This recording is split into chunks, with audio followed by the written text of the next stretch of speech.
What is up, hot takers? Welcome back to another episode of the Hot Take Wrestling Podcast. I'm Brandon. I'm with my partner, Robbie. Say what's up. What is up?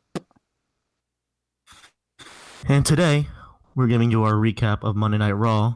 But before we get into that, we're going to give you our major hot takes from AEW this past Wednesday and Friday Night SmackDown from this past Friday.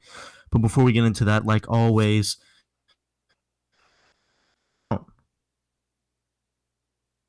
our Twitter, at Hot Takes RB, Hot Take Podcast Twitter, at Hot Takes RB.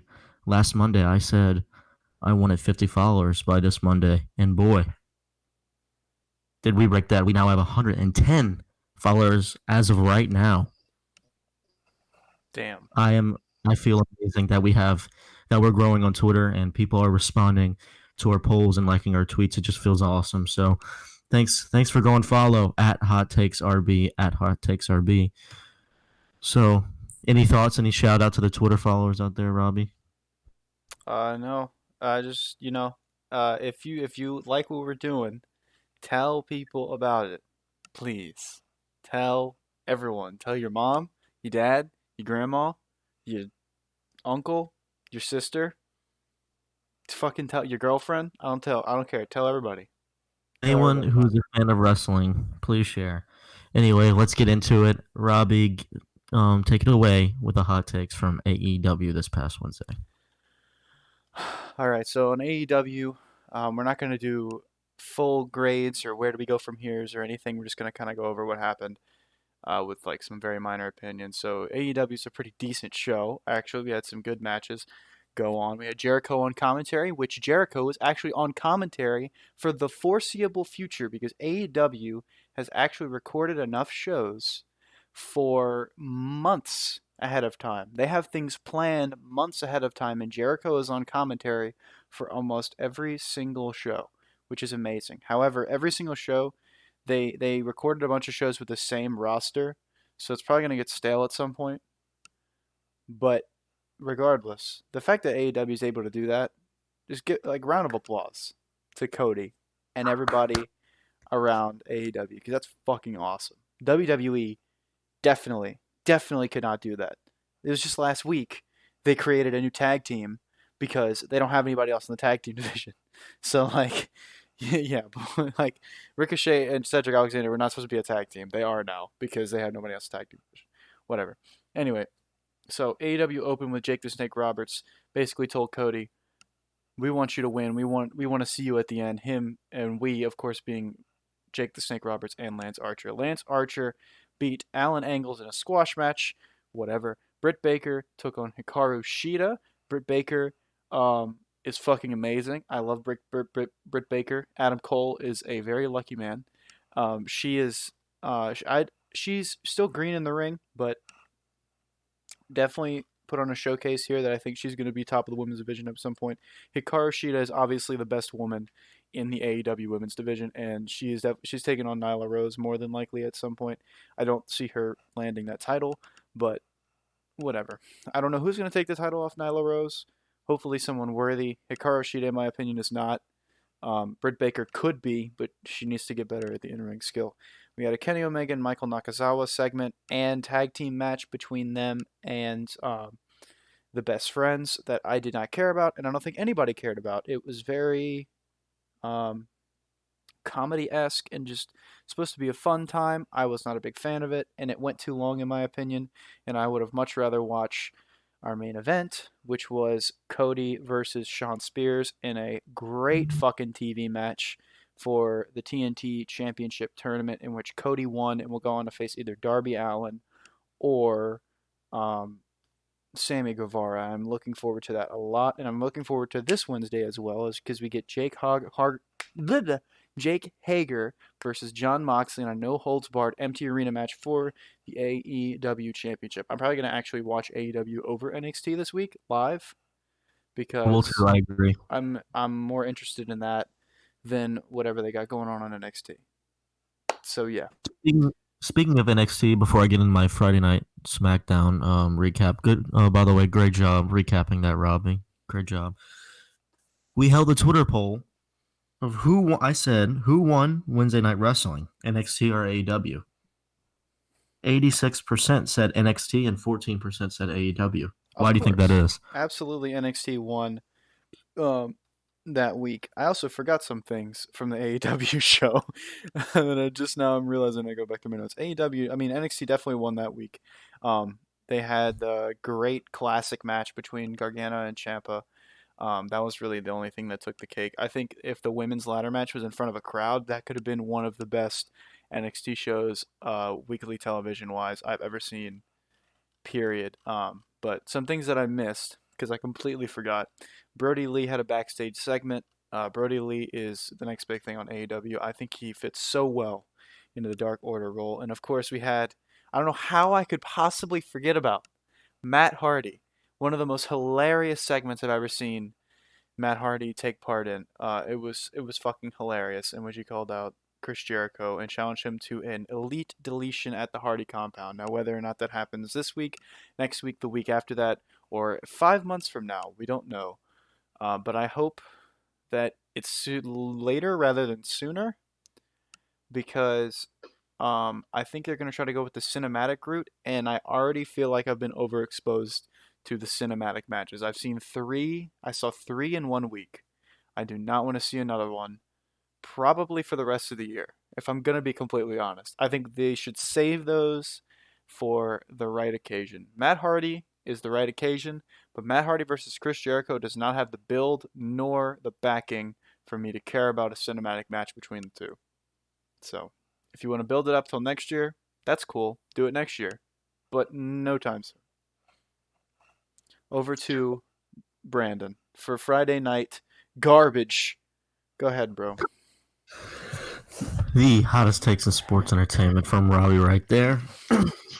So this is April 10th version of Friday Night SmackDown, which is started off by a recap of Braun Strowman beating Goldberg for the Universal title. Braun Strowman comes out and delivers a promo, which is interrupted by Nakamura. Then Nakamura says, "When opportunity is knocking, you answer," and he challenges challenges him to a match for the main event of Friday Night SmackDown. Moving on, we then had a rematch of WrestleMania of the WWE SmackDown Women's titles to the Kabuki Warriors and Alexa Bliss and Nikki Cross, which were won. Alexa Bliss and Nikki Cross. And later we'll find out more about them. And then we get a concert from Elias, and he says he's going to win the Money in the Bank. And he said he's going to be the new champion. So we'll see what happens with him. I'm looking forward to that. Then we got we got a Ziggler versus Tucker match, which was won by Ziggler. I really don't know what they're gonna do with that. I don't know how they're still pushing that since Otis already won the girl. I don't know what they're trying to do with that, but we'll see. Then we had the dirt sheet with Miz and Morrison, and they were coming back and they were reviewing Mania. And then, of course, they were interrupted by the Usos and the New Day in a showdown. And then the New Day brought to light that this Friday that they're going to have a triple threat match, but with the other three opponents. So we'll see that on Friday. We had the SmackDown debut of the Forgotten Sons versus Lucha House Party, which were obviously won by the Forgotten Sons. They're trying to push them, so we'll see where they go with that. And following Bliss and Cross, they were challenged by Carmella and Dana Brooke. Robbie's not a fan of this, but we'll see what happens with that in the future. You said Carmella and Dana Brooke, right? Yes, they were challenged because they were injured and they didn't have their WrestleMania moment. So, have you watched Carmella and Dana Brooke wrestle? Yeah, they suck. They are fucking terrible. I don't give a fuck about either one of them. They tell Nikki and Alexa Bliss that we were hurt. We didn't get our Mania moment, so now we want a rematch. Of course you didn't get your Mania moment. You don't deserve shit. Then Alexa Bliss goes to say that she doesn't want to defend it because they just defended it and they want to take a break. But then Carmella calls them out and says, "Well, y'all said y'all are unbeatable, and Nikki Cross just goes off and says, we accept the challenge. So we'll see that match in the future. I don't know if it's this Friday, but it's coming. Moving on. We have a Bayley and Sasha promo after that match at Mania of Bayley retaining the title. They talk about their friendship, how no one's going to break their friendship, and then boom, interrupted by Tamina Snuka. Snuka challenges Bayley for the title, but then Bayley says, I'll give you the match. You have to beat my best friend Sasha Banks, the boss, the greatest of all time. And if you beat her, I'll give you your match, Tamina. And Tamina accepts and looks at Sasha and says, your friend just screwed you, and walks out the ring, and her theme music plays. Moving on from that, we got Sheamus and Cal Bloom. Cal Bloom did not get an entrance. He didn't get an entrance. So this match lasted 60 seconds. We got a bro kick for the 1, 2, 3. Sheamus making his dominant return to SmackDown. They'll have Money in the Bank qualifier. We'll have Daniel Bryan versus Cesaro. And Dana Brooke versus Naomi to represent SmackDown and Money in the Bank. We'll see how that goes. That's this Friday on SmackDown, which I will recap for you.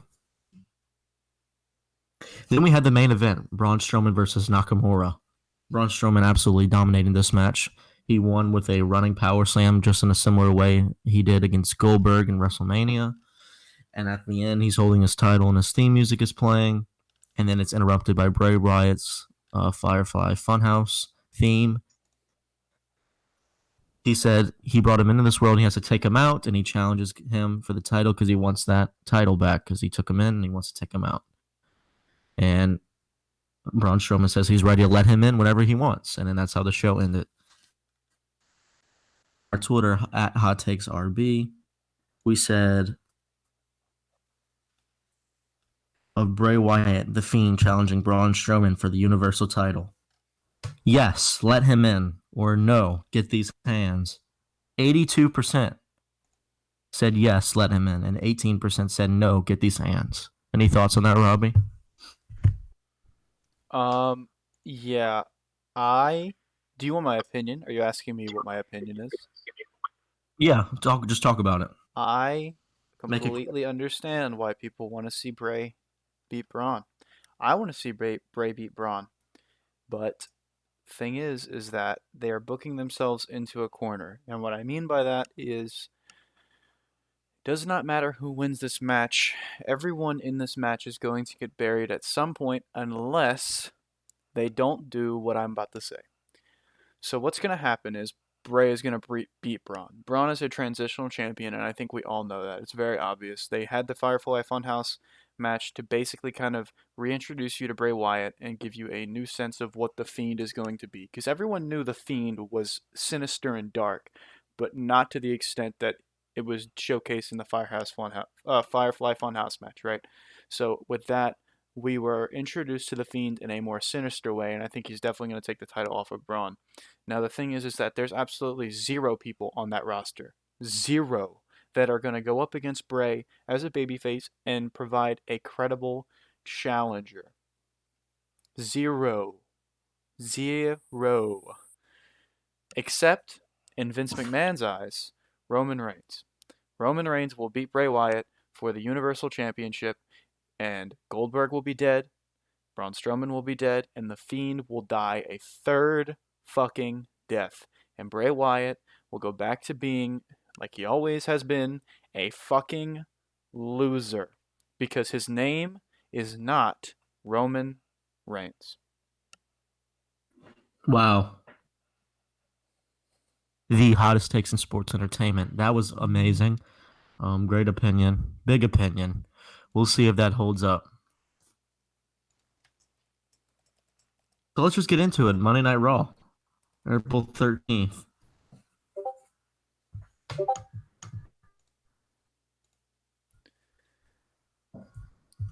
April 13th, Monday Night Raw. It starts off with the same Drew Brock package that we got last week reviewing their match at Mania.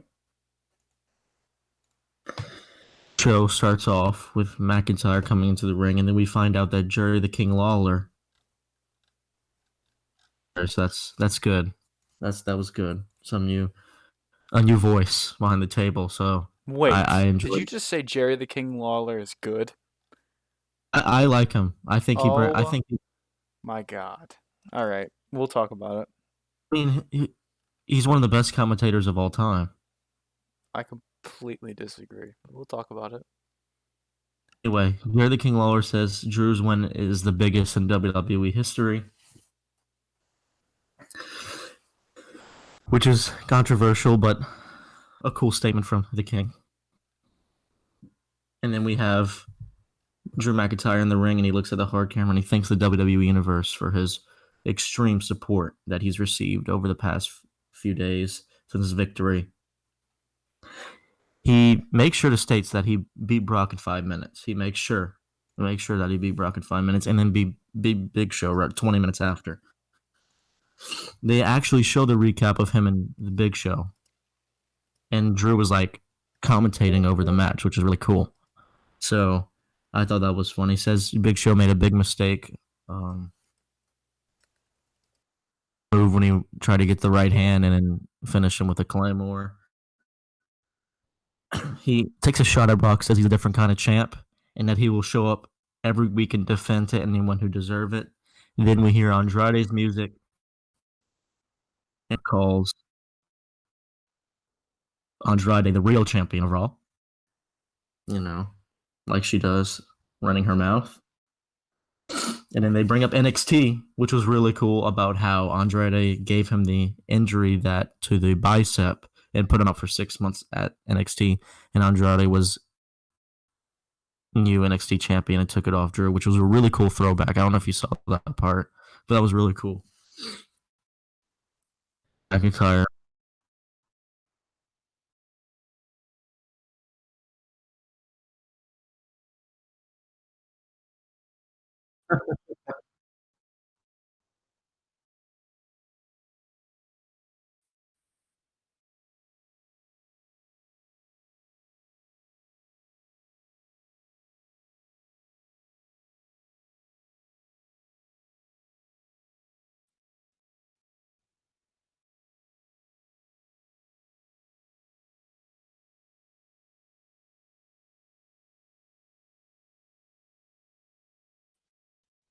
I love that he came out. So Drew McIntyre being the people's champ like he is, he challenges Andrade to a champion versus champion main event on Raw, which we'll talk about later. And then it is announced that we'll get Asuka versus Ruby Riott, Sarah Logan versus Shayna Baszler, and Kairi Sane versus Nia Jax. All Money in the Bank qualifier matches to represent Raw at Money in the Bank, which hopefully is still May 10th. It's probably not going to be in Boston, but or Baltimore, wherever it was going to be, and still hopefully they put it in the Performance Center. But moving on, we had Asuka versus Ruby Riott for the first Money in the Bank qualifier match. Let's get into it. Asuka started off yelling and taunting, like she always does. A natural headlock, like we always do, moving into a shoving match. And then Ruby Riott throws her down, going for the quick pin, and Asuka kicks out at 1. And then Asuka begins working on Ruby's arm, which is the story of the match, that her arm, she was out for 9 months actually, because of an injury she had due to her arm, and Asuka just immediately went to work on that, which was ultimately was the downfall for Ruby. And then we got some mean kicks in this match. Asuka kicks the gut, kicks the face. That's the next thing that happens. We get some corner action. Asuka just kicking the shit out of Ruby Riott. And Asuka dominated basically almost this whole match. Riott had small moments where she threw her into the barricade and then delivered a major kick, like I just said, that was extremely loud, that resonated through the empty audience. Kicks are just better with it. I know audiences are amazing and it makes WWE, but one thing I noticed with no audience is that these kicks, the kicks and the chest slaps are just amazing. You just They just resonate, and it's an automatic seller because you believe in more because of the sound, which is cool. And then we cut to commercial after Rye throws Asuka over the barricade and hits her with a major kick to the face that was extremely loud. And we come back from commercial, and the momentum switches to Riot as she brings her back in the ring and kicks her in the gut. And then over Asuka, beating her, punching, throwing kicks, and the ref has to throw her off as she tells the ref to shut up. I thought that was cool. Riot then begs Asuka to hit her because Riot has been in control, which was not the best idea. And then ultimately Asuka takes control and then puts her in the Asuka lock and then immediately taps out. Asuka put her in the Riot in the Asuka lock and she tapped out within a second. And then Asuka said in a post-match interview that no one is ready for Asuka. No one. Thoughts on this match, Robbie?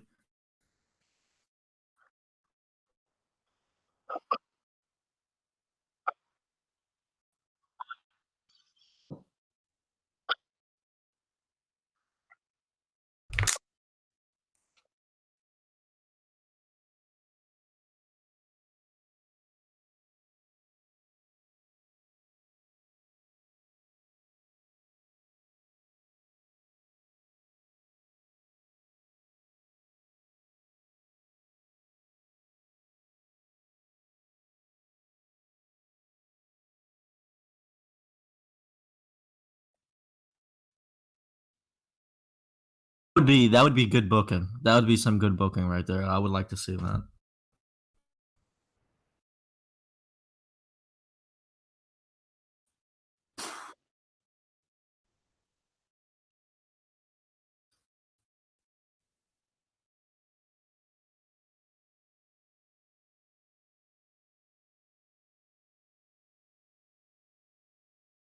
Yeah, those are just fun to watch. I graded this a B, just a B. I mean, it was good. It was good spirit, good competition, but you knew Oscar was going to win. So, did you grade this? Okay. And after this match, they announced that we will see Becky Lynch later on, and then after commercial, they come back, and we get the VIP lounge from MVP, which I don't like MVP at all. I'm just gonna be honest. I've never liked I've never liked MVP. I've never liked him. Never liked him. I, I don't know. I just never liked his character as a kid growing up. I just never liked him. Anyway, let's get into it. The main purpose of this was to announce the men's Money in the Bank qualifier match next week. We get Rey Mysterio versus Murphy, Alistair Black versus Austin Theory, and then Apollo Crews versus which MVP was leading up to saying that the greatest ladder match performer of all time, which you were thinking Edge. I thought Edge. I I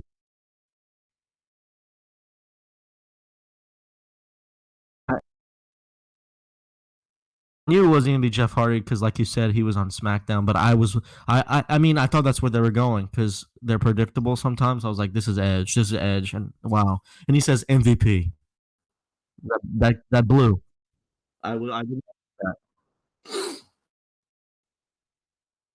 I, I mean, I'm gonna beat MVP. Let's be real. So for these qualifiers, yes.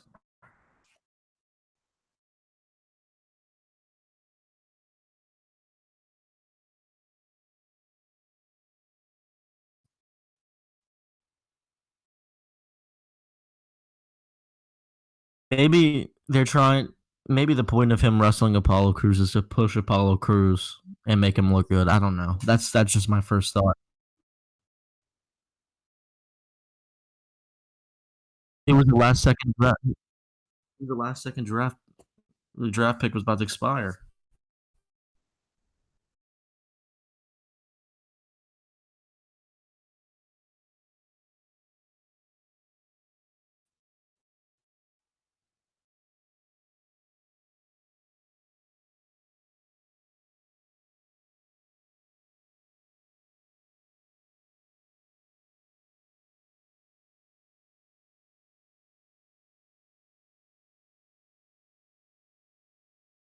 Absolutely not.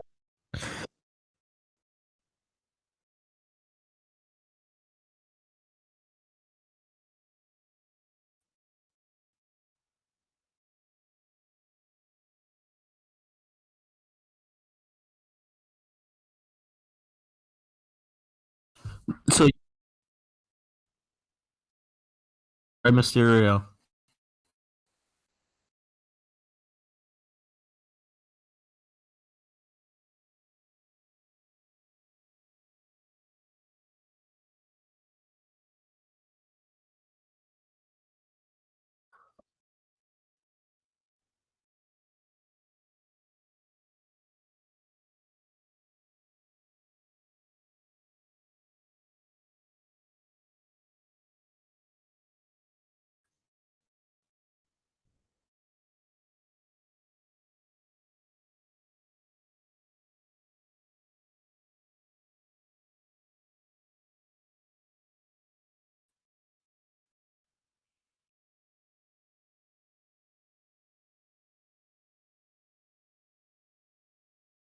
So you think we'll see Murphy, Alistair Black, and Apollo Crews walking away?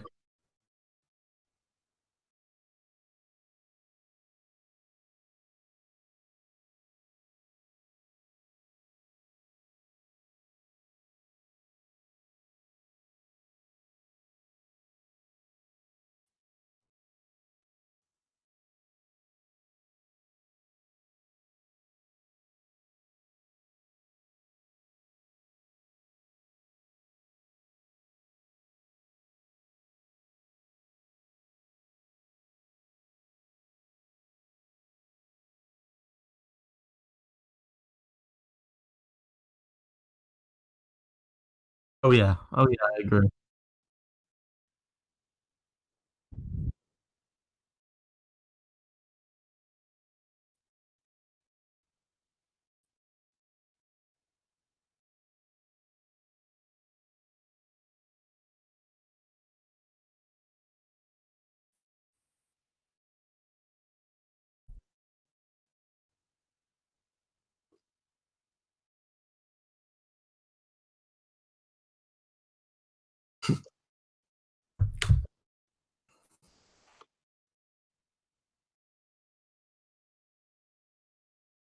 I agree.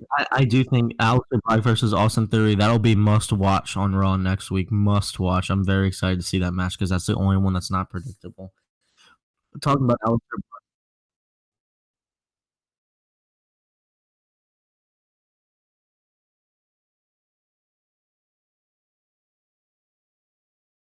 we'll see next Monday on Raw. Talking about Alistair Black, we have Alistair Black versus Oni Larkin.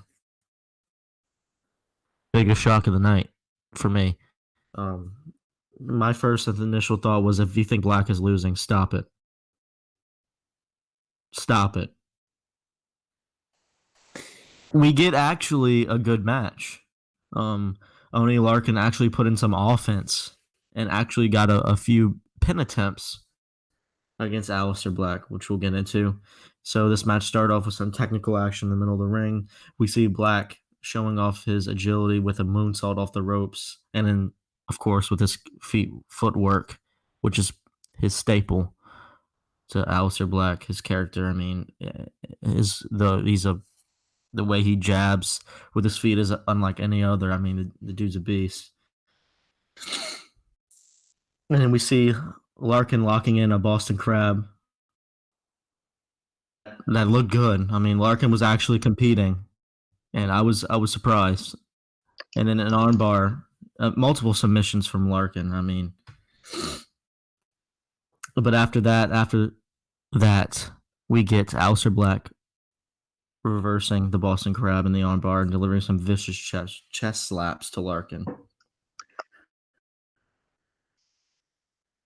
We come to a point where Larkin is in control and he's taunting Alistair Black. He's saying, "Hit me, hit me." Larkin in control, which was obviously not the right thing to do, and this led to the Black Mass ultimately, which we all knew was going to happen. To me, the Black Mass is so cool. He puts his foot on his chin and he raises his hands and he just kicks the shit out of him. It looks good. Like I love how every time he does it, they put in slow mo. You know what I'm talking about? They put in slow. Oh my god, they put it in slow mo, and it just looks. I mean, when he does it, it looks awesome. And of course, the black mask for the 1, 2, 3, and then the reporter comes in, who's beautiful, asks Alistair Black his game plan, and he says, "Game plan. My game plan is to win," and then walks out. I think Alistair Black is my favorite in the WWE right now. It just hit. I mean, his character, his entrance, his in-ring ability, everything about him. I'm a huge fan of. So, if you want to talk about more about Alistair Black, please.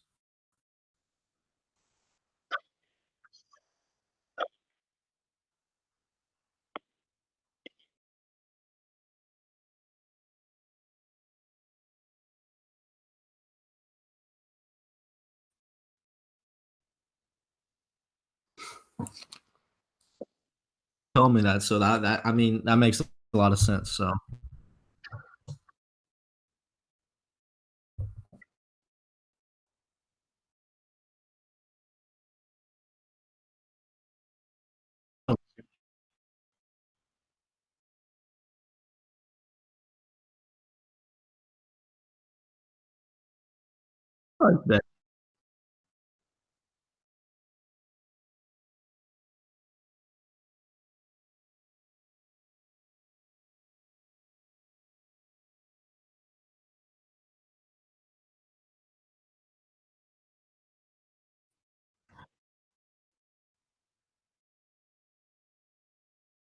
I like how you said he's not.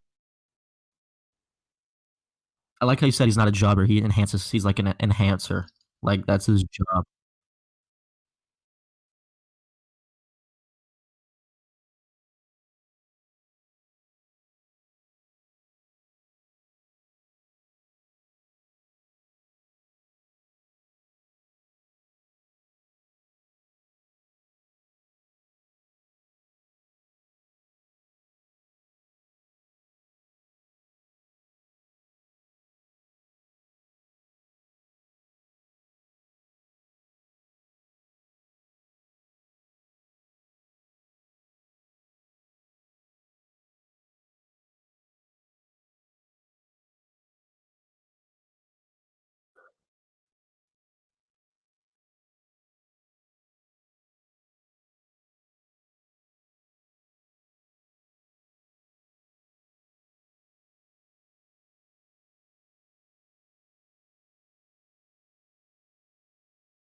Oh yeah.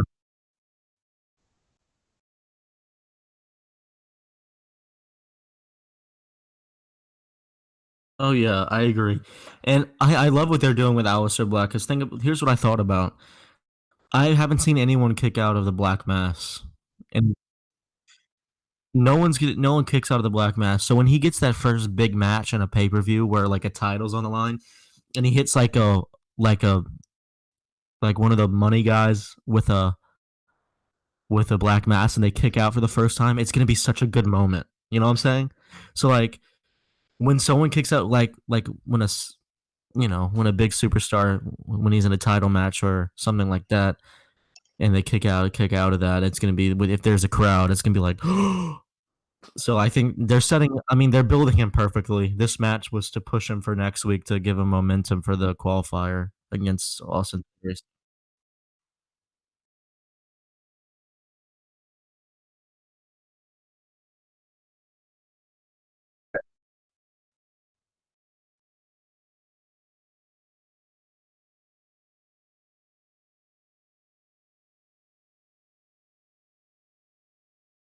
You know that's true because a non-wrestling fan knows what the RKO is. It's just so popular. Anyway, I gave this an A minus because Alistair Black looked amazing, and Oni Larkin surprised me, and it was a good match. So cool, cool.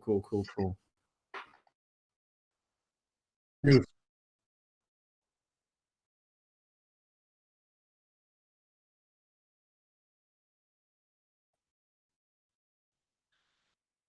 Oh,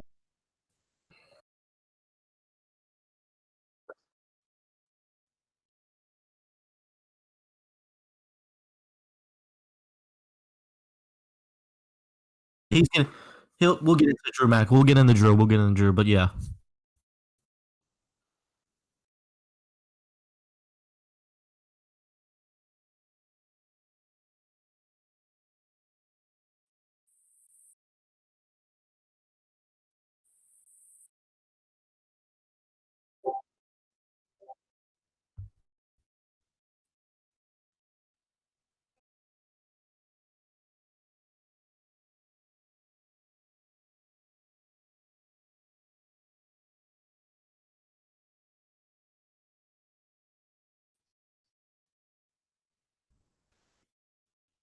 But here's the thing. Here's the thing. Here's what it was probably going to happen though. Because if he wins the Money in the Bank, he's not. It's not going to be a main event. We'll probably see. This was most likely going to happen if Alistair Black wins it. Roman versus the Fiend. Whoever wins that, and then we hear his theme music, and Alistair Black cashes in. We probably though. What do you think?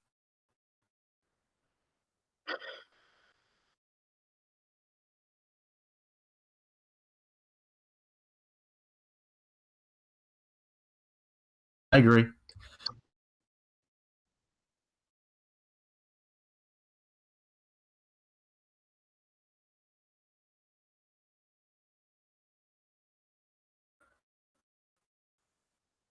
I would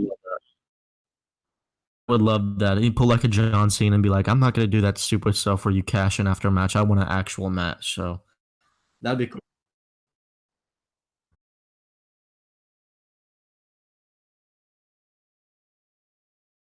Oh, talk about a pop if there's a crowd.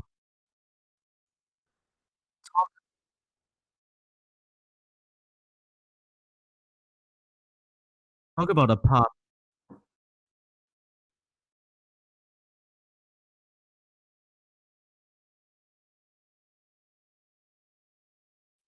Oh yeah.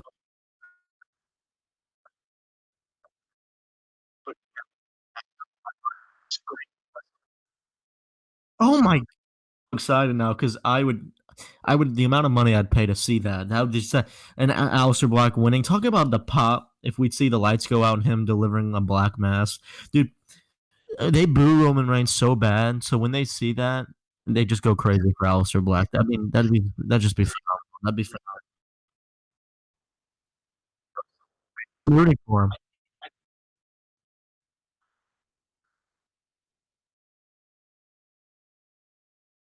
Daniel Bryan might beat Cesaro on Friday night. So I mean, they might want to go.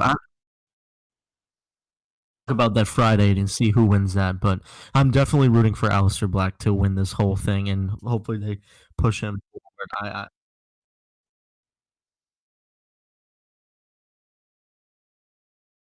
see. We'll definitely see. So, moving on, we get a promo from Becky Lynch, which was actually very good. I don't know if you opposed to that, but I like this. I liked her on the mic tonight. It was like a different kind of energy. I don't know. Any thoughts?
Yeah, Shayna. Yeah.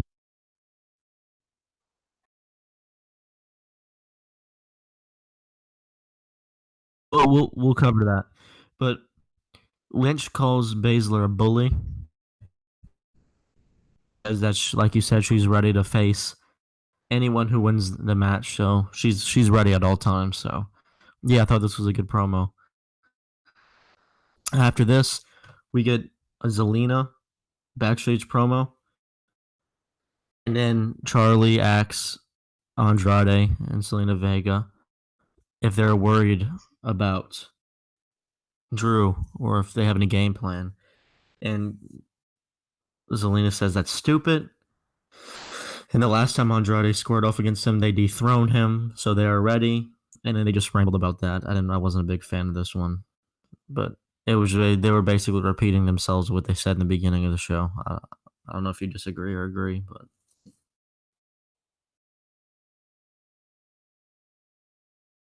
I was saying that that basically Zelina calls the question stupid. That when Charlie asks if they're worried about Drew because Drew has a fire inside of him or something like that, and he said Selena said the last time they scored off against Drew they dethroned him, so they're not worried. Anyway, she rambled with her confidence and her character. She rambled on about how they're ready and they're gonna beat Drew tonight.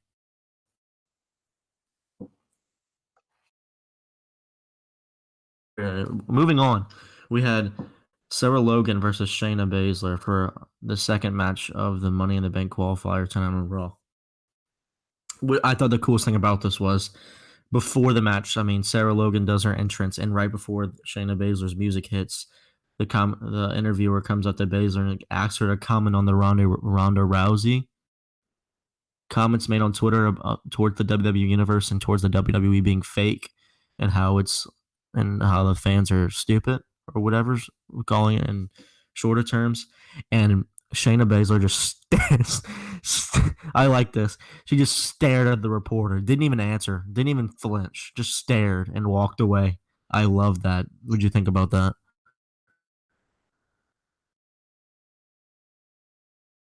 It was cool. She was like, oh, she was like, Baszler, before you go on, any comments about Ronda Rousey's comments she made on Twitter towards the WWE? And she just looks her in the eyes and just for about 6 seconds, just looks her in the eyes and walks away. Anyway, thought that was awesome. Then we get the bell rings, and this match was 34 seconds long. Seconds long. We get a huge knockdown by Baszler, and then Baszler just beating the shit out of Sarah Logan, and the ref has to literally put his hands around her and yank her off. And then Baszler out of the corner comes and stomps on her arm, and Sarah Logan's like literally crying. And the ref calls the match. And the ring announcer says Sarah Logan's the winner, but after the commercial break, they clarify and say Shayna Baszler won because Sarah Logan was not able to compete. I thought this was badass, honestly. I know you probably think otherwise, but I think since we thought Shayna Baszler should have beat Becky Lynch, I thought this build up and how she did this to Sarah Logan was just like wow, like she's pissed, and I liked it a lot. Oh yeah, I mean, I did think it was badass actually. I thought it was awesome. I loved the way that she just she stomped on the hand and just walked out of the building. I Oh yeah, throwing the didn't, chairs around and stuff and like that. I was like fuck. Whenever Mike Rome said that Sarah Logan won, I was like, what? How does that make any? Did they disqualify her for being too good at wrestling? Like that didn't make any sense to me. But obviously, we figured out later that it was a mistake on Mike Rome's part. But yeah, the way she won was, I think, perfect. We didn't even see the Kirifuda clutch. We didn't see anything. All we saw was a stomp to the arm, and she walked out of the building, which was exactly what needs to be. That's exactly how she needs to be booked, unless she's going up against someone worthy. And Sarah Logan is Sarah Logan. I don't like her. I don't hate her. She's just. Do you think Sarah Logan's ever gonna be women's champion? No, absolutely not. Exactly. So at that point, get the fuck out. It doesn't matter. I agree. Shayna Baszler acted like Seth Rollins did last Monday, and bringing up Seth Rollins For sure. before we move into that, I grade this an A because of how badass it was. But moving on, series of Seth Rollins backstage shots. And the first one, he talks about his loss. He says, "I lost to Kevin Owens," and he looks in the camera and he says, "The Monday Night Messiah was crucified. He was crucified," and then very short, and it cuts to black. And after this, we got Tozawa versus Austin Theory, which was kind of a quick match. Of course, I mean, very predictable. Tozawa got an entrance. He got an entrance. I like So, Tozawa. I love Akira Tozawa. I think Akira Tozawa is very good low card. I think he could definitely challenge for an Intercontinental Championship. I would never say he could win. Definitely challenge. He was actually Cruiserweight Champion at one point. Fun fact. I think he should be in NXT. I think Akira Tozawa is worth more than everyone else gives him. He is very good in the ring. Very good in the ring. That's my rant on Akira Tozawa. Sorry. he he did a moonsault that I saw trending on Twitter that Jerry the King Lawler called like a ramen noodle moonsault or He something. called it the ramen noodle moonsault. Yeah, this is the part where I wanted to talk about Jerry the King Lawler. But you go ahead with the match notes, and then we'll jump into Jerry the King Lawler following the match notes. Okay, all right, we'll jump into that. But of course, Theory absolutely dominates in the beginning, delivering some major stomps to the chest and back. He did standing moonsault, which absolutely showed off his ability. Like standing moonsault, if you like, only a few people could pull that off, and it looked cool. Theory was begging Tozawa to hit him, and Tozawa just kept hitting him, and Theory was just standing up and just taking it, which was pretty badass. But one comment I had is that the commentary was completely ignoring this match because Selena Vega was in had a mic for this match, and they were just not talking about the match. They were just talking about Andrade Drew for the main event. I don't know if you caught that, but I thought most of the match they were ignored what was going on in the ring, and they were just hyping up the match. So I thought that was a big point of this. Back and forth between technical jabs and submissions. Then Tozawa suddenly took over. I'm not gonna lie, he botched some kicks. It didn't look good. I'm not gonna Tozawa or lie. Austin He Theory? had Tozawa. Oh. There was a part where Austin Theory was outside hanging on the ropes, and then Tozawa tried to deliver a flying drop kick, completely missed, but Austin Theory still sold it. Like he hit him, but it did not look good. It was kind of botched.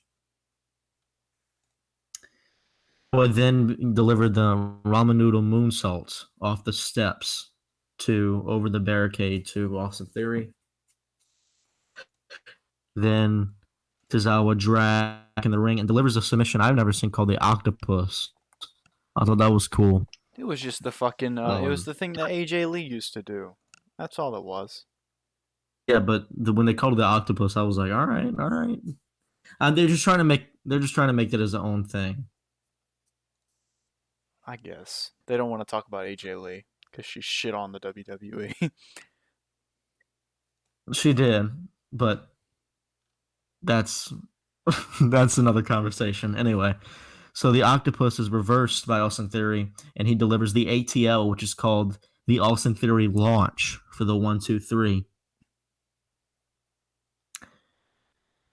Got Garza and Andrade that came out and delivered that DDT that put out Drew McIntyre off the top rope to Tozawa, which was building up for their match later on tonight. I graded this before we get into the grade. I said obviously he's the future of the WWE. Who? Obviously, Austin that's Theory. Austin Theory. Yes, I said that first.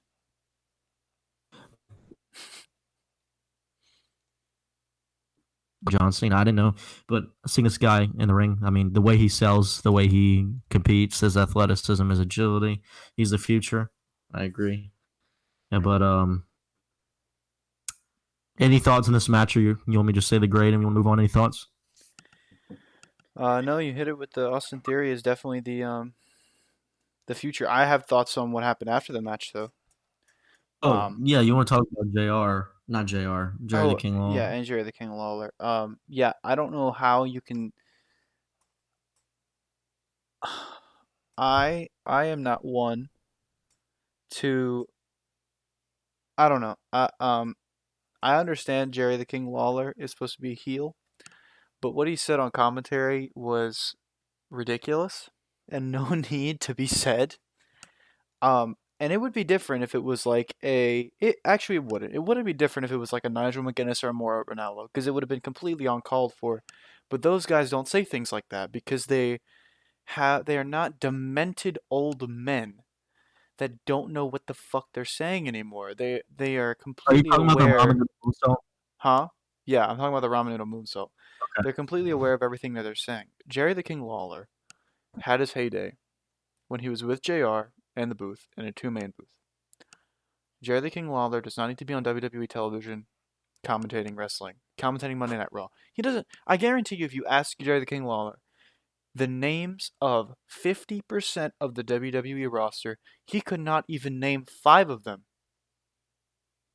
Five of them. If you I don't notice the way he talks about the match, he never talks about the wrestlers. He's a color commentator. He's supposed to have background information on the wrestlers. He's supposed to know everything about the wrestlers. He's supposed to know the stories behind the wrestlers. And he's over here talking about ramen noodles and know. shit like that. Talking about how Kool-Aid's in the cups of the Street Profits last week. That like that there's no place on that for a wrestling show. He is a color commentator. He is supposed to know the background stories of all the wrestlers. Like I said, again, I guarantee you, he does not even know the names of at least. He doesn't even know the names of 50% of the roster, let alone five of them. Five of them. I guarantee he doesn't know the name of five of them. He probably knows three at the most. He knows Roman, he knows Brock, and he knows Goldberg. I guarantee you. That's it. That's all he knows. I would say that's a stretch, but um,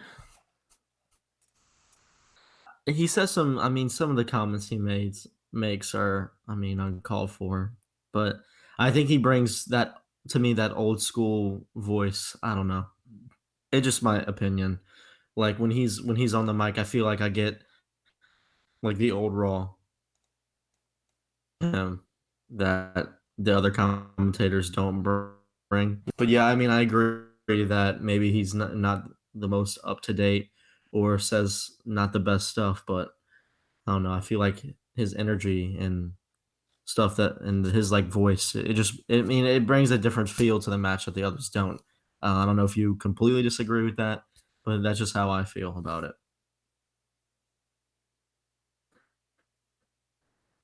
Yeah, I mean, I said how I feel about it. That's how I feel about it. I don't think he should be commentating, but,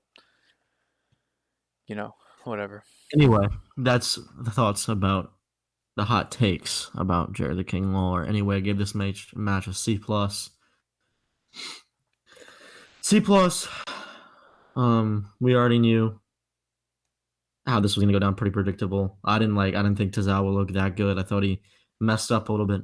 I mean, they're allowed to mess up, but okay. After this match, we learned that the Queen is here, the new NXT Women's Champ, and we go to commercial break. But during this commercial break, we get Drew McIntyre video chronicles that the WWE Network is putting on, which look cool. And he says his WrestleMania moment wasn't like he dreamed. It was because it was bigger. Even though there was no one in the crowd, he still felt us like he did in Houston when he won the Royal Rumble. And he still felt us like he did in Brooklyn, like he did when he delivered those claymores to Brock Lesnar in front of that audience. When he said us at WrestleMania, and that's what he thanked us after his match when he looked at the hard cam and broke the fourth wall, like he said he wasn't supposed to do, but he's glad they didn't edit that out. So yeah, oh, that looked really cool. I'm a huge Drew McIntyre fan. I don't know if you saw this, but I liked it a lot. Do you- I saw the promo package of the for the Chronicle thing. I don't know if I'm gonna end up watching it. I probably will because I am a really big Drew McIntyre fan, especially after tonight, which we'll talk about when we get to the main event. But Okay. yeah, Yeah, and then after that we get a Rey Mysterio backstage promo. He background. talked about yeah. He talks about how he won his second championship in 2010, but Kane came in and cashed it in and took it from him. But he wasn't able to celebrate because of the money in the bank. So he said he knows how dangerous the contract can be. No one knows how dangerous the contract can be more than him. And he said he has a lot of respect for Murphy, and he's the future of the WWE more than him. Rey Mysterio wants the contract more than him. So he said next Monday he's putting it all on the line, and he will be the one cashing in. Booyaka. When he said he walked away, he said, That's Booyaka. fucking terrible. That's terrible. I'm Yeah, sorry. That's He's awful. old. He's old, but I love Rey Mysterio. Love him. Can't wait to I see him. I like Rey Mysterio. I was never the biggest fan of Rey Mysterio, I but agree. Yeah. he's really good in the ring. I understand why people like go to him because he's small and he's relatable. Um, I don't think Rey Mysterio fits well in the WWE anymore. I think he fit well in the WWE during the Attitude Era when the roster was thinner and there was more room for him. But the roster's so like thick now. There's so many people on the roster, even with a brand split. It feels like there's so many people that get lost in the shuffle that it's like, you know, they don't have time for everybody on TV, especially someone like a Rey Mysterio who's not necessarily in his prime anymore. I think he would strive so much more on like an AEW, putting over guys over there, having matches with Sammy Guevara. Oh, please. Well, one could only wish. One could only wish. This was a huge point of the ruthless aggression era. They stated in that documentary that there wasn't enough TV time to put all the young talent, so that's why they split. But I feel like you said, I completely agree. The roster's getting thick, and there's a lot of people. So Rey Mysterio might not fit the best, but an occasional match like this, I think Murphy's gonna beat him. I think he's gonna put over Murphy. He's gonna put over Murphy. So I think that's why he's doing that. So I like this backstage promo from Ray. Yeah. Well, no, I was saying the roster's getting thick even with the brand split. They have a brand split, and the rosters are still ridiculous. And I'm not saying split it into four brands because I don't want to watch wrestling all 5 days of the fucking week. I want breaks in between. But like, I definitely actually I think I'm not saying coronavirus is a good thing because it is not a good thing, obviously. But for the WWE and the company, I think they plan on actually starting to cut people. So it could be a good thing that they're losing money and Vince McMahon is losing money. So they may start cutting people from the roster. And that means we'll start getting better television because they'll have to rehash feuds and change things up and, utilize people in different ways than what we're used to. We could get a Ricochet more prevalent on television or Cedric Alexander more prevalent on television.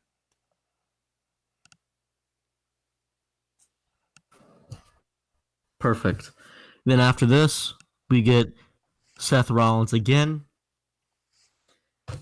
He said he was crucified due to his loss to Kevin Owens, but then he says he's still the Messiah and he has risen from the dead. Lasted about 10 seconds. He always said was that he's still the Messiah and he's risen from the dead. Boom. This perfect build up. I love this. Perfect build up for what's going to happen later.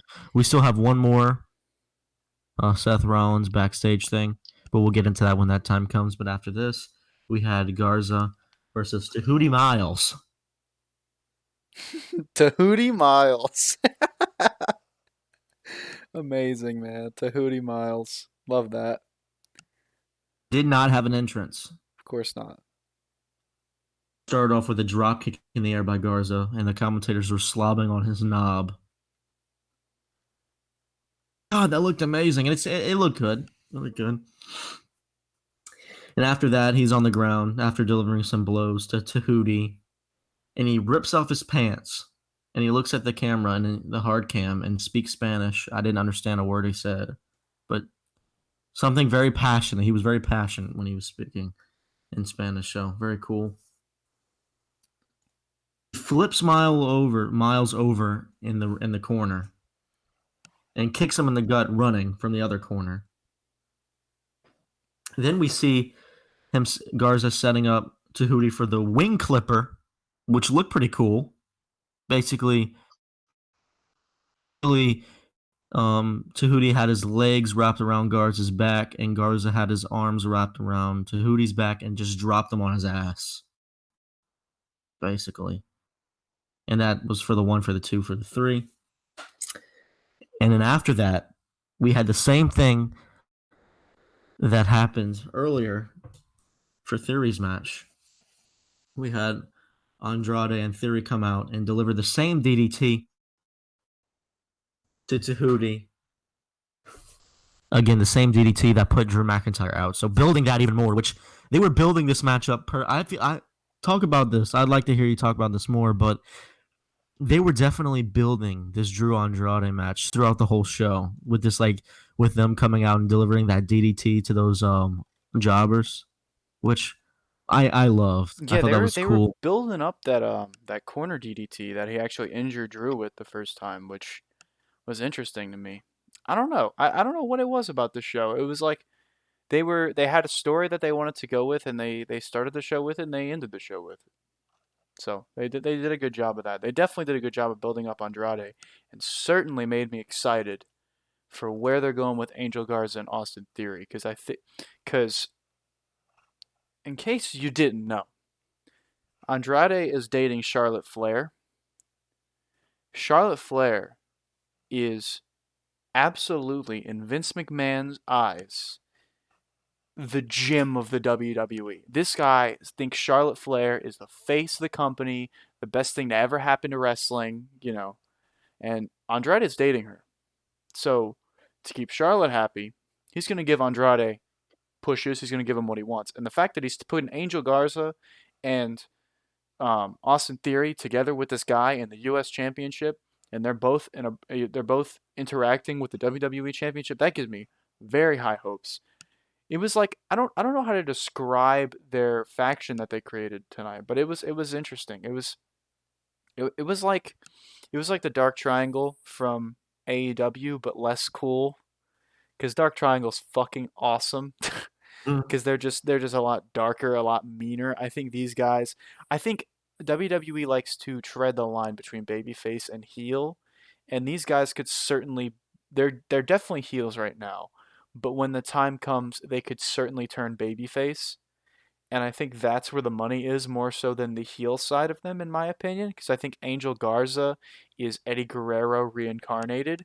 And of Mhm. course, I've stated multiple times on this podcast that Austin Theory is John Cena 2.0. And Andrade can be whatever he wants. Andrade can be luchador. Andrade can also be prick like heel. So, um, but yeah, I don't know where they go for this from this. In my opinion, the first thing that I thought of was that Austin Theory doesn't really fit in with these guys, and even though he doesn't really fit with them, but at the same time I like it, and I could definitely see Austin Theory coming out of this being a major babyface and turning, or I'm sorry, not major babyface, Austin Theory being the guy to turn his back on these other two, and coming out, uh, I guess yeah, coming out babyface. So he's going to be the one to put the chair to the back, like Seth Rollins did to the Shield. Except these guys are heels, so he comes out as babyface following the events, and maybe we get Austin Theory versus Andrade, which I want to see, and then we get a U.S. title on Austin Theory. That'd be sick. And then we get Austin Well, Theory versus John Cena. Please, I want to see that. slowly but surely, Robbie. Slowly but surely, we'll see that happening. I graded this a C. It's average. I mean, yeah, it's a squash match. I don't know. I love Angel Garza, man. That guy is money. I don't know. I don't know Really, if you're a big fan of Angel Garza. I'm a huge fan of him. Huge. not the biggest. I'm not the biggest fan of those guys. Maybe Austin Theory. I'm a little bit of more of a fan now, but Andrade and Garza and Vega, I can take it or leave it right now. Right now, but we'll see. We'll see where they go in the company in the future, but we'll see. After this match, we had a backstage Kabuki Warriors interview. They asked Charlie asked Asuka how she felt about the match, and Asuka says Ruby was not ready for Asuka. And then and how confident she is about her match against Nia Jax in a few minutes. And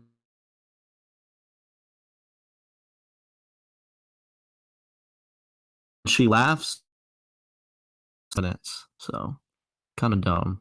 But anyway, moving on. Was in a backstage interview. They asked him to respond to the comments made by Andrade. This was actually badass. He goes, "You see the scar?" And he points at his bicep, and he says, I look at the scar every day." And he said, "It motivates me every day."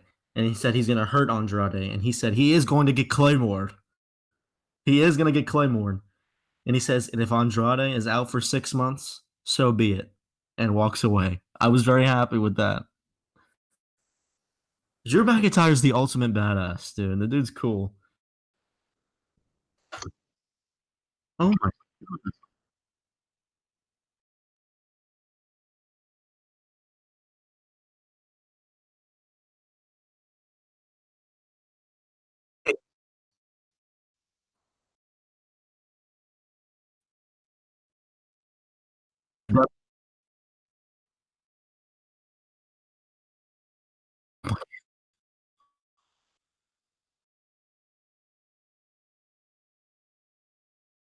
Here's what I say about Drew McIntyre. If WWE had a factory where they made human beings perfect for their role to be WWE champion, Drew McIntyre comes out of that factory.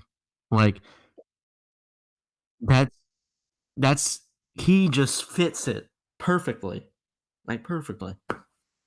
Love Drew McIntyre. This was a great backstage promo. Anyway, next thing we have Kairi Sane versus Nia Jax, the third and final Money in the Bank qualifier for to represent Monday Night Raw at Money in the Bank. So we know how this was going to go. Nia Jax ends up shoving Sane instantly to the ground because Sane tries to deliver a high flying move, and Nia Jax just throws her to the ground. And then she puts Sane in the corner and then goes to trample her in the corner, and Sane moves out of the way of the irresistible force. And then Sane goes on the top rope for a high flying move and misses. And then she tries a drop kick on Nia Jax, but to no avail, obviously. And then Nia Jax just begins tossing her around, literally picking her up by her outfit and literally throwing her around like a rag doll, as Jerry the King Lawler said, like a rag doll. Then Nia Jax picks her up, holding her in the air with two hands, and delivers the Annihilator, as she calls it, the Annihilator.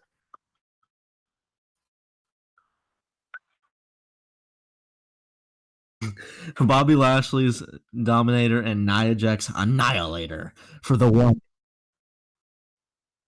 In a lot of trouble. For the 2 and for the 3, Nia Jax qualifies for the Money in the Bank along with Asuka, Shayna Baszler. So for the Money in the Bank, for Raw, for on the women's side, we'll see Asuka, Shayna Baszler, and Nia Jax. To D minus. I think we know why. I actually have a comment about this match. Please. Kairi Sane is on her way out. So they did this to embarrass her. It's that simple. She's going back to Stardom in Japan. She actually just got married to or she either got engaged or she got married to her fiance in Japan. I think it was last week or 2 weeks ago, and she's looking to go back and perform in Stardom because Lord knows WWE doesn't fucking like her. So this was her middle finger, as you will, on the way out. Speaking of people that are on the way out, you know the Revival got released today or yesterday.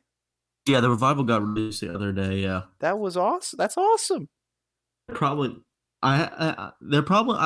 My initial thought was AEW, but We're gonna get the Young Bucks versus the Revival, and I cannot wait. They missed an opportunity with them though to do Randy Orton and the Revival, man. I would have nut if we got that. That'd have been fucking great. yeah, But yeah, Twitter was for sure. Do you have any other comments about this Twitter match made, before we get into my favorite part of the show? not yet. Not yet? Oh, I thought it was next. We had Charlotte Flair promo, but I'll talk about this too then. D-. So Charlotte Flair promo. You said you wanted to go through this. I have notes on it. It's up to you. The Charlotte Flair promo. Yeah. You can give your notes on it, and I will just give my general thoughts. Okay. So here's what goes down. She comes out and she makes the ref make the ropes wider so she has an easier entrance because she is the queen of the WWE. And she said, Queen. She said when she won the Royal Rumble, she thought about Becky Lynch, and she said, been there, done that. And she said, Bayley, been there, done that a bunch for Bayley. Saying that it was very ballsy for Rhea Ripley to call her out. Did that, but she said everyone in NXT lacked humility. And she said Io Shirai lacks humility as well, and that she will bow down to the queen. Face off, and then she signs off with her signature. Woo! That's cringe to me. So cringe. I don't like when she does it. It makes me cringe because Ric Flair's the only human in the world can do that. But it's awful. It's terrible. It's awful. And then she walks out of the ring, again making the ref open the ropes for her because she is the queen. Yeah, your thoughts? Why the fuck is she on Raw? I don't know, bro. Why the fuck is she talking about NXT on Raw? First of all, because they're trying to draw. First of all, she took the title from Rhea Ripley, who everybody likes. She pissed us off at WrestleMania by taking the title off of Rhea Ripley. Then, was she even on NXT last week? I don't fucking remember. If she was, that's how irrelevant. That's how much of a draw she's not. That's how much nobody gives a fuck about Charlotte Flair. I don't even remember if she was on NXT last week. Isn't that sad? The NXT Women's Champion. They played the same backstage interview that they played on Raw. That's true. On NXT. So she was almost on NXT. It was a pretty decent backstage segment, but still, regardless, you took the title away from Rhea Ripley, which should have never fucking happened.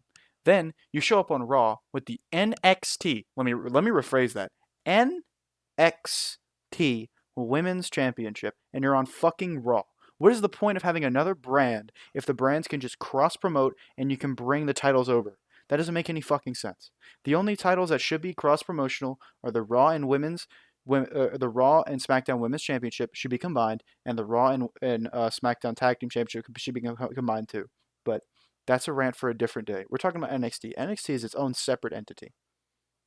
The fact that she's on Raw with the NXT Women's Championship shows how much of a fuck they give about the NXT Women's Championship, or how much Vince McMahon and Charlotte Flair gives a fuck about the NXT Women's Championship.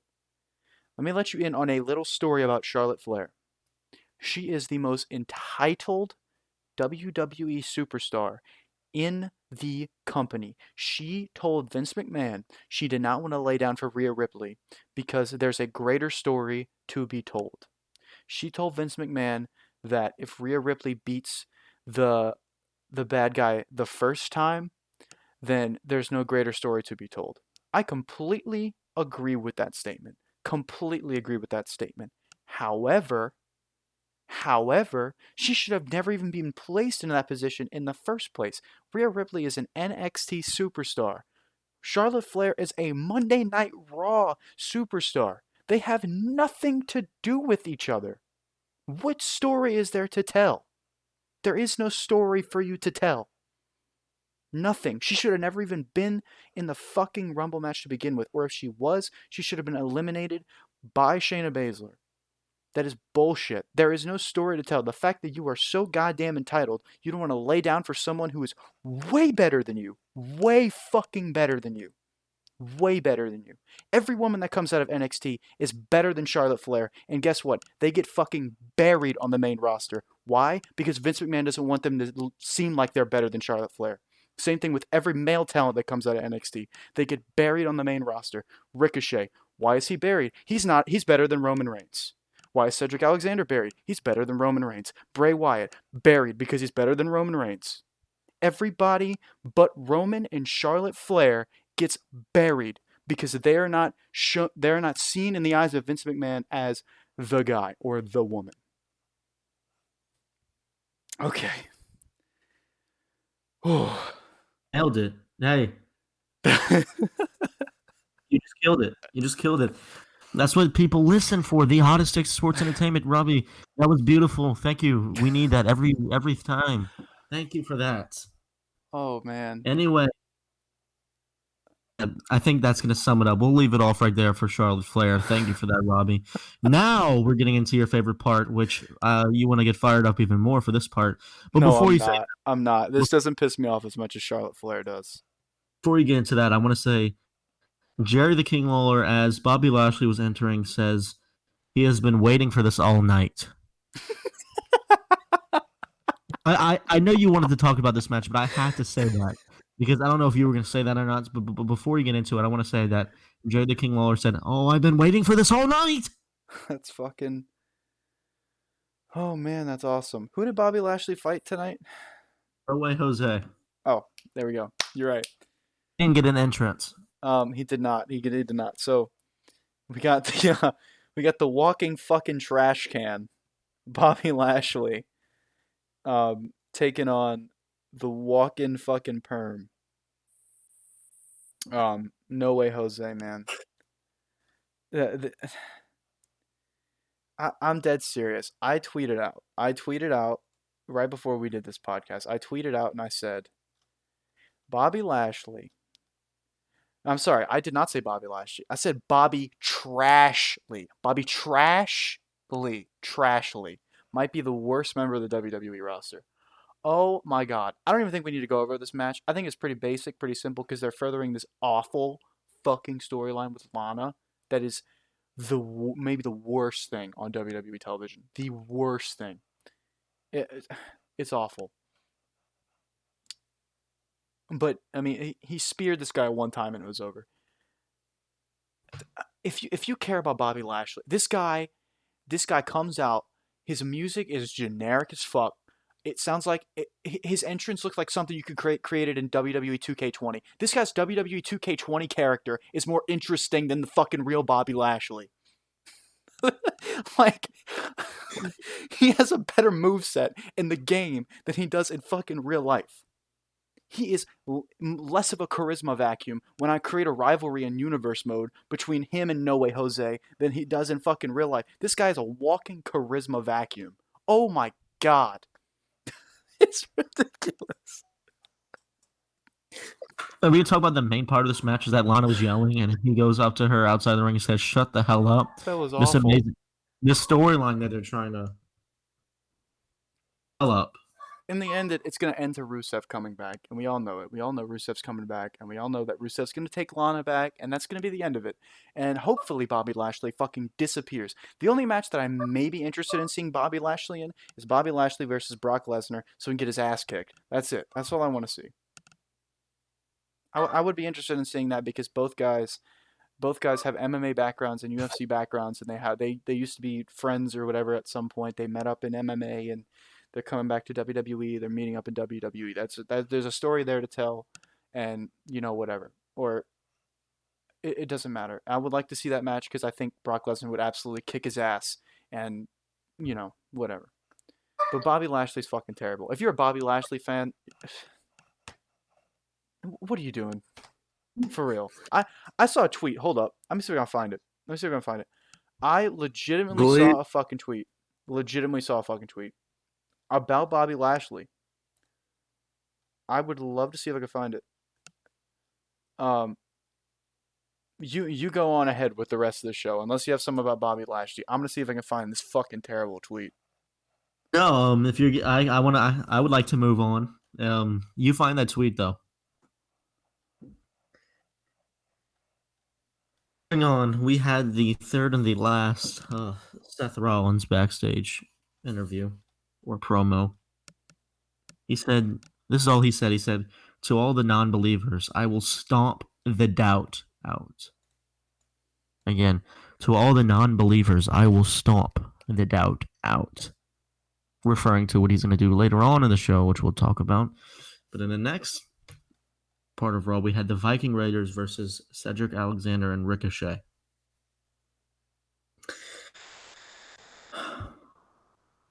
I had notes, but I'll just skim through it. We started off with Ricochet and Eric, and in the ring, and then Ricochet started dominating, and then we each saw major tag team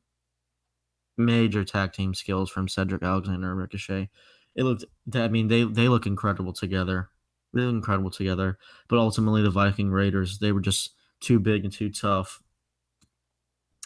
And they ended up winning this match and pinning Cedric Alexander for the 1, 2, 3. But really cool spots in this match. Ricochet doing it. He delivered a standing shooting star press. Ricochet, I think Jerry the King Lawler said there's only a few people on the roster that can do this. Only a few people in the world that could do this. I mean, he just looked incredible. I mean, Ricochet definitely the most talented person in the ring in my opinion. And I hope, even though Ricochet and Cedric lost, I hope they get a chance at the title. That's my where do we go from here. I hope Ricochet and Cedric get a push and they get a chance at the titles, even though they lost the Viking Raiders. They just look. I think they're like you said earlier, Robbie. They weren't supposed to be in a tag team, but they are, and I think they look good together. They complement each other well. So I'm a fan. I'm a huge fan of them. I didn't know that they were going to be on tonight, but when they came out and I heard their music, I was very happy. Even though they lost, I hope they get a push. Yeah, I couldn't find the tweet. But I do have some comments about the tag team. Yeah, these guys. I was hesitant at first. As I said, I love Ricochet and I love Cedric Alexander, but I love them separately. And when they put them together, I was like, if they're not doing anything with them, it's cool that they're putting them together. They looked great tonight. The entrance looked great. It looked they gel really well together in the ring. I'm just afraid that Vince McMahon is going to see these guys as tag team forever, and that's it. And so be it. Ricochet is definitely WWE Championship material in my opinion, but whatever. But yeah, these guys are amazing in the ring. The War Raiders, not Viking. I don't know what the fuck. I don't know, Viking Raiders, bullshit. War Raiders. Hanson and Rowe, not Ivar and Eric. Hanson and Rowe, the War Raiders, as they were known in NXT. Fuck this Viking Raider bullshit. They are amazing in the ring. They're a little boring though on the main roster, in my opinion. There's like nothing about them that's remotely interesting. At NXT, they were filled with charisma, and they were just great baby faces. They're fucking boring on the main roster. Fucking boring. And they got the win though. They look like they're gonna be facing the Street Profits. Honestly, in my opinion, the tag team division looks like they're going towards Garza and Theory picking up the titles eventually. And we're going to get a stable where Andrade's holding the U.S. title and Garza and Theory are holding tag titles. And then eventually that turns into Andrade with the WWE Championship, maybe. Maybe. Hopefully. But, the Viking Raiders, War Raiders, the Viking War Experience Raiders, Ivar, Eric, Hansen, and Rowe got the win. So yeah, I'm interested to see where they go with um, Ricochet and Cedric though. They didn't get the win. They still look good though. They still look good. So I still have hope for Yeah, where they might go with them.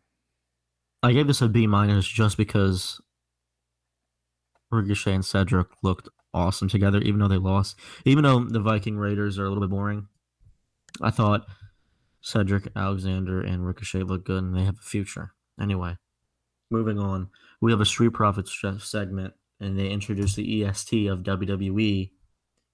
Um,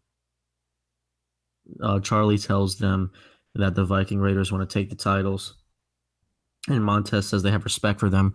Then go on this little comical rant about actual Vikings, about how like what Vikings are. They like history of some bullshit like that. Then Bianca goes, "Whoa, what are y'all doing? Y'all are like stupid." And he said, "How many times have y'all beat them?" And they are thinking. She goes, "0." She says, "If y'all don't focus, y'all gonna get the smoke." And then she walks away, and that was the end of that. Basically, was to say that just to put in our heads that we'll get Street Profits versus Viking Raiders soon. Any thoughts? Yeah, I actually like this segment. I thought it was interesting. It was like the Street Profits were trying to be their fun, loving selves that they usually are. And then Bianca is trying to be like that balancer to make them more serious. Because of course the Street Profits, their gimmick is a little not intense. They can be intense in the ring, but like their gimmick is not very intensive. It's like playful and like fun. And I think Bianca being there is a good foil to trying to kind of keep them in line. I really like that. I really like that they're bringing her in for that kind of role. Now, that's not the role that she needs to be playing in the women's division. She needs to be women's champion. She needs to be the one, if not Shayna, she needs to be the one to take the title off of Becky. But um, all in all, I think she'll definitely do good for the Street Profits because, in my opinion, the Street Profits were getting kind of stale. I like the Street Profits, but they weren't as cool as they used to be. They were getting to the point where it was like, okay, I'm kind of sick of these guys doing the same shtick every week. But Mm-hmm. adding her to the mix is definitely spicing it up a little bit. But again, this cannot be her only role. Cannot. I agree. She needs to excel in solo play. But anyway, let's move on to the main event: Andrade versus Drew McIntyre, champion versus champion, WWE champion versus US champion. I said in the beginning of this match, if this ends in a disqualification, I'm going to flip. And this ends at a disqualification. Up until this point in the show, though, it seemed like everything was pretty decent. I didn't think this was going to end a DQ at all. Everything in the show up until this point had been relatively logical and Agree. directional towards Money in the Bank. So I was like, I don't think we're gonna get a DQ just so we can fill TV time next week because I in my heart believe that this match only got 8 minutes because they are saving the big match for a grander stage. I really think they want Drew versus Andrade at SummerSlam for the WWE title. That's a hot take, but I like it. So let's get into this match. So it starts off with the bell ringing, of course, and Andrade slapping him, and Drew just looks at him and then shoves him down like a boss. And then, like I talked about earlier, Drew delivers some vicious chest chops in each corner, which They were sound so awesome. loud, dude. They were so They were loud. so loud. You could tell Drew was pissed. Drew McIntyre was pissed. He was taking it out on him because the narrative that Andrade put him out for injury. I mean, I love that narrative. And Drew was really acting the part of how he was pissed because he did that. The ring and slams against the barricade. But then, of course, you get Garza Theory distracting and Andrade capitalizing on that distraction, slamming his hand against the post. Not his hand, his bicep. So there, Andrade goes to work on that bicep, where Drew McIntyre said earlier in an interview, "Look at the scar." So again, keeping that narrative alive that Andrade put him out to injury due to his bicep injury. So keeping that narrative alive throughout this match. And Andrade returns some favors with some chest chops, again, which are very loud. And then he keeps going to work on that left bicep, bringing back the history. He did a cool submission move hanging off the ropes, which looked cool on the side of the ropes, but it had to be broken up because of the count from the ref. The momentum goes back to Drew because he, at the time when the ref broke it up, he gets on top rope and does a high flying clothesline. And then Austin Theory grabs his foot when the ref's not looking, and then he goes out and he said, "Who grabbed my foot?" In his accent. I know it's a bad impression of him, but he goes, "Who grabbed my foot?" And it was really cool. And he just chomps the shit out of Austin Theory. Look, it That was was so so cool. He goes, funny. I was laughing my ass off yeah, when he did that. I mean, he goes, "Who grabbed my foot?" And then does that, which was awesome. Then he gets in the ring, goes to the top rope, and then Vega um, distracts him, and the ref's looking at Vega, and then boom, um, Andrade takes him off the top rope, and then he falls on his balls. And then Andrade capitalizes, and he goes for that DDT that they've been doing all night, building, of course. And then Drew gets out of it, and then delivers a big boot, setting up for the claim in the corner. The 3, 2, 1, and then however he does it, 1, 2, 3, That was a little cringe, not gonna whatever. lie. With no crowd, that was a little cringy. I liked it. I was cringe at all because I think it goes back to what he said earlier to how he feels us at home, to that narrative of how he's like the people's champ that he was talking about. So like, even though there was no crowd, he said he still likes to play for the crowd and wrestle for the crowd. I So guess, like, I guess in a way, yeah, I don't know. I I find didn't things think. like that cringe. I don't know. I find like when they do backstage segments or whatever and they cut a promo that's like clearly was written as if it was supposed to be in front of a live audience or something. It's just it's really cringe to me. It's not like a personal thing. Like I feel like everything that they do for this for like these type of shows needs to be like very personal and like darker in a sense because there's I no think crowd. So like everything's to the camera, everything's to the person watching at home, and him doing the 3, 2, 1 is like it's like a crowd pop thing. I don't. It was just cringe to me. Whatever. But you can have I, your I I opinion. definitely feel you. I definitely see where you're coming from. But this particular instance, Drew McIntyre is WWE champion and his character. I didn't think it was cringe because I can hear the people doing it at home, and I thought it was really cool. And he follows with a deadly claymore, like he said he was going to do. And I'm glad no one can. I'm glad an Austin Theory or a Garza didn't come in and break up this pin and disqualification because it went to the 1, 2, 3, and Drew McIntyre's music started playing, and then we get a burn it down. And then Seth Rollins runs in the ring. Before he runs in the ring, I think Garza comes in and knocks Drew on his feet, knocks Drew off his feet, and then we get a curb stomp from Seth Rollins. And then Seth Rollins is like, badass Monday Night Messiah, building off. I mean, it's completely what he said earlier with the dark personal promos that he was doing backstage, saying that he was gonna curb stomp the doubts, stomp the doubts. This is exactly what he was talking about here, and he thought he was gonna walk out the ring, but as the WWE logo in the right hand corner signifying that the show is coming to a close, like it always does, Seth Rollins delivers one last curb stomp before it goes to black. And from where we go from here, it's obvious Seth Rollins versus Drew, setting that up for what do you think, Money in the Bank? Yeah. And I think Drew definitely beats Seth Rollins. I love Seth Rollins, but Drew's not going to lose that match right there. Nope. Nope. Huh? I want to give my opinions on the match, and then I want to hear you give the opinions on Drew versus Seth, and Okay, then I cool. will Go give ahead. my opinions on that. So I already said I think they're trying to set this up for a later program where it's for the WWE title. Andrade is fucking great, man. He's amazing.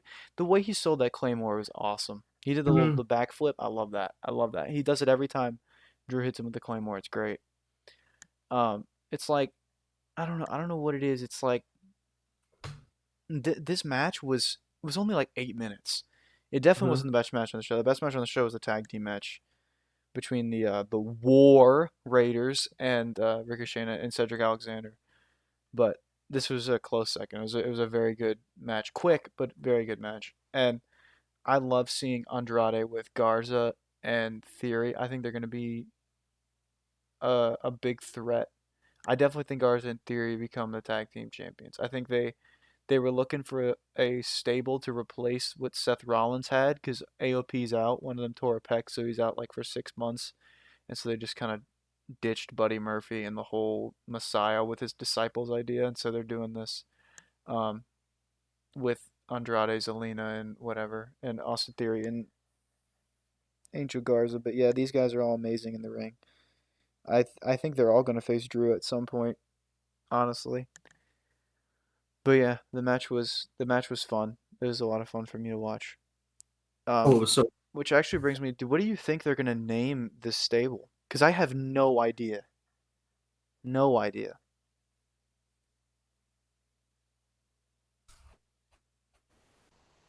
um, I think the aspect of the future is gonna be in the name, like something like that. Like Yeah, you see what I'm talking about? I thought they were gonna name them like the future in Spanish, but that's just El Futuro, which is kind of lame. Like naming them the future is also kind of lame. Um, I don't know. I don't know what they go for. I saw some people maybe saying I saw someone say sword because they had shield. That's fucking lame. Please don't do that. Um, yeah, I don't know. There was some really shitty names that some people came up with, man. Like really shitty names. I mean, Um, we'll see. We'll see. well, yeah, I mean, they call what's Gallows and Anderson the club. That's terrible. That's a terrible name. But maybe we get like I don't know what it is. These guys do not remind me of the Shield at all. I saw some people saying they remind them of Rollins, Reigns, and Ambrose. Maybe it's because this is their debut as a faction. Maybe if they come out next week and they're all wearing similar clothing, it'll bring back some Shield memories. But it doesn't remind me of that at all. These It guys are doesn't. all these guys are all pretty similar in my opinion. They're all really, really good in the ring. All three of them. You could tell, like, with the Shield, Roman was the big guy who could be super, super intense in the ring and did some pretty cool power moves. Seth was the the architect, the master technician, and Dean was the guy on the mic, the guy that could talk on the mic. That's how it was always. Zelena's the girl. Zelena's the manager. She talks on the mic for them. Andrade is better than both Garza and Theory in the ring. Theory is just coming up. He's the up and comer, and then Garza is the Eddie Guerrero like pretty face. So maybe I think they need to add another person in my opinion, and that's gonna bring me to I thought Seth Rollins was gonna actually join them when he came out. I was like, oh shit. So we got veteran the guy who does all the heavy or not heavy lifting, but all the work in Andrade, the up and comer, and then the pretty face in Angel Garza, and you got a four-person faction there. But I don't know. Um, I don't know who else they could add, but I think they need one more person. They need like a veteran, a grizzled veteran, something like that, to extend this further into a better faction because these three guys are all pretty young and Zelena is pretty young too. In my opinion, for a faction to work, you always need one guy that's going to lead you into the future, right? So maybe we get a Dave Batista back on TV. No, it's not. That's never going to happen. I would love to see fucking Batista lead these guys. That'd be amazing, but it's not going to happen. That's too much hoping. No. Yeah, I thought Seth Rollins was gonna do that too, but he didn't really. I mean, he kind of like unified them and like going after Drew, but anyway. Yeah. I I know Seth Rollins lost to Kevin Owens at WrestleMania. I know that's probably the biggest reason, but people don't like it. But the Drew McIntyre and Seth Rollins, probably two of the best people on the roster in the WWE. Like, I mean, this is a match I want to see because I'm a wrestling fan. Like, they're gonna complement each other in the ring. I mean, this is just I think it's perfect. Like I think they blend well together for the storyline. It may not make the most sense. It may be a little lazy. But I think I like it. I mean, I like them together in a match. So I don't know what you think. I mean, obviously, I want to see these guys wrestle, but in my opinion, the match doesn't mean as much as the build-up and the logic means. So I do not like this at all, because you already said why it doesn't make any sense. He lost to Kevin Owens in pretty dramatic fashion. He got stunned. He got pinned in the center of the ring, 1, 2, 3 at WrestleMania. He picked up a win against a jobber last week. It's not like he beat anybody of importance. Him coming out and stopping Drew McIntyre does not give him the right to the WWE Championship. And maybe they make mention of that. We don't know the story yet. So, I'm willing to give it a chance because at least we got direction. At least we got something. It doesn't make any sense right now, but at least we got something. Maybe they make mention of that next week. Maybe Drew comes out and he says, Seth, you literally lost to Kevin Owens. Like, if anybody deserves an opportunity, it's Kevin Owens. At what point do you deserve an opportunity just because you came out and stomped me? I can take a stomp. I took 2 stomps, and I'm standing here right now. So they might have a tournament that Seth has to win. Or maybe Kevin Owens is like, I want to face Drew for the WWE Championship. And then Seth's like, okay, no, I want to. And then they have a match on Raw, and Seth beats him, and then he gets thrown in the triple threat. In my opinion, I don't think they booked themselves into a corner, but they definitely booked themselves to be too predictable here. I think it would be interesting if they set this match up and it doesn't happen at Money in the Bank. That'd be cool. They save it for a SummerSlam. Because, I mean, Seth staked claim to the WWE Championship, but that doesn't mean that he's necessarily going to get his opportunity at it. I think he needs to earn his way. I think the only way for them to rectify it is if Kevin Owens comes out, says he wants the WWE Championship, and then we get like Triple H or something coming out, and he's like, all right, well, you both won it. Seth, you lost to Kevin Owens. So the only way that you can prove to me that you deserve to get this opportunity is if you can beat Kevin Owens 2 times in one night, and we get a 2 out of 3 falls match, Kevin Owens versus Seth Rollins on Monday Night Raw. That's too creative. That is too creative for the WWE, but that's the only way to make sense of this. If for me to care about it, that's how they should do it, or they should do something that makes sense of it. Or like I said, just don't even do it. Do Kevin Owens versus Drew McIntyre at Money in the Bank, and then do Seth versus Drew McIntyre later. Or have Seth build up momentum so that way he eventually gets the title opportunity. Just because he stomped him here doesn't mean he has to get the opportunity. But yeah, I mean, like I said, I'm a wrestling fan, so I want to see it. I want to see this match. I've never seen this match. I think it could be very, very good. But, the likelihood for me to actually give a shit about this next week is low. I said I'm willing to give it a chance, but if next week they just come out and they have a promo segment and Drew's like, "You want it, you got it," then I've already lost interest. I've already lost interest. It doesn't make any sense. Seth is undeserved, and nobody wants to see Seth as WWE champion right now. So I still think the Money in the Bank would have been the perfect spot for him. Perfect. But that's just me. Yeah, unfortunately, we won't see Seth Rollins at Money in the Bank. Or in the Money in the Bank ladder match. We'll probably see him at Money in the Bank. You know what I meant. You know what I meant. So that's it. That's going to conclude this episode of Hot Take Wrestling Podcast of the April 13th edition of Monday Night Raw and a recap of Wednesday's AEW and Friday Night SmackDown. Catch us back here Wednesday night when Robbie covers the episode of AEW of Jon Moxley versus Jake Hager's No Hold Barred Empty Arena match for the AEW Championship. And yes, we didn't mention him, but go follow at _JProzel_ on Twitter. He makes our beautiful, sexy logo and channel art. And follow us on Twitter. We just hit 112 followers.